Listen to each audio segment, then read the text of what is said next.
All right, gang, we're back for another SmackDown recap.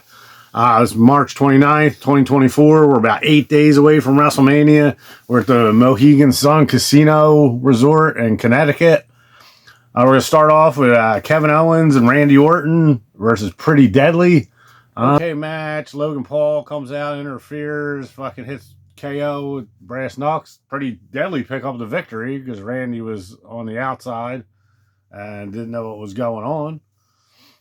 And then they're not like arguing, but then KO's telling him Logan Paul is underneath the fucking ring.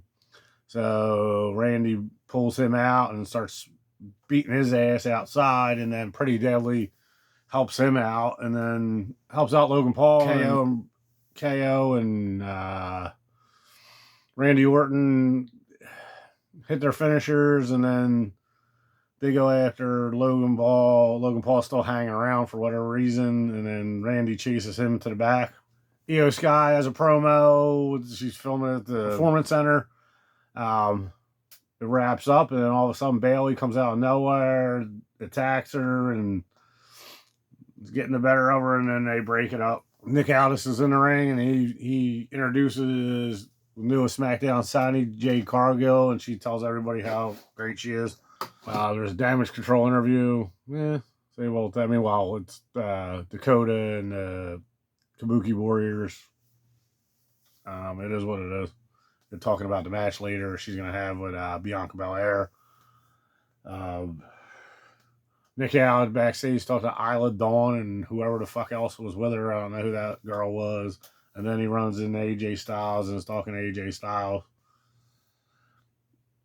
Next up, we have A-Town Down Under versus the Street Profits.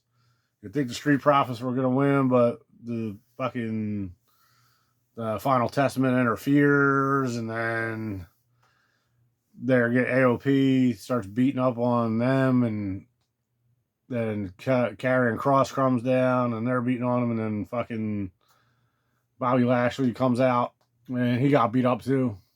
So I'm assuming there's going to be a 6-man match at Mania. It would only make sense. So, I mean, I'll do something with them, I guess. All right, we got a little God Hotel Phantasma comes to the ring, and then Santos Espar's running his mouth about when, and brings last week over Ray, and then brings Dirty Dom out, and then everybody's booing Dirty Dom, and then the LWO comes out, and Ray, and they're all standing off in the ring, and Ray challenges Escobar and Dirty Dom to a match against Ray and a partner of his choosing, which he introduces the newest member of the LWO, which is Dragon Lee. So it'll be Dragon Lee and Rey Mysterio against Santos and Dirty Dom at WrestleMania.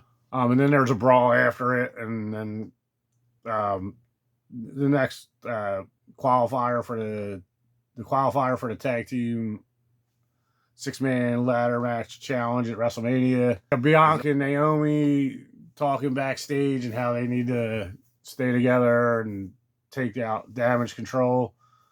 Then we cut back to the ring, and Angel and Berto over there. It's their qualified. Whoever wins the match will be in the 6-pack ladder match challenge. Angel and Umberto versus the New Catch Republic, Tyler Bate and Pete Dunne.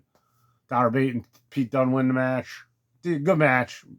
You know, those guys always put on a good show, and once again, they're not winning the tag titles, I don't think, but it is what it is. Well, at least not now, but, you know, good putting them two together, Tyler Bate and, you know, and Pete Dunne. It's a good tag team, a good spot to show off Tyler Bate, in my opinion. Like Judgment Day talk backstage about what's all going on and this and that, how they need to you know, it's a big night for individuals at WrestleMania, which I don't get that. Fucking Damian Priest, unless he's going to cash in at some point. Then you got Paul Heyman, Jimmy Uso, and Solo Sikoa talking about, and Jay's going to fight little brother Solo at next week's SmackDown. AJ Styles comes to the ring, and he's cutting a promo on LA Knight, and he thinks LA Knight, he knows LA Knight's there somewhere, and he's hiding. Where is he? Then some guy jumps over the rail, and he thinks it's LA Knight, but then as he's talking outside, you can see LA Knight's clearly standing there in a disguise like his WWE crew, and then he turns around and LA Knight beats his ass and beats him out of the ring, grabs a chair and chases him off, and AJ hops the rail and gets the fuck out of there.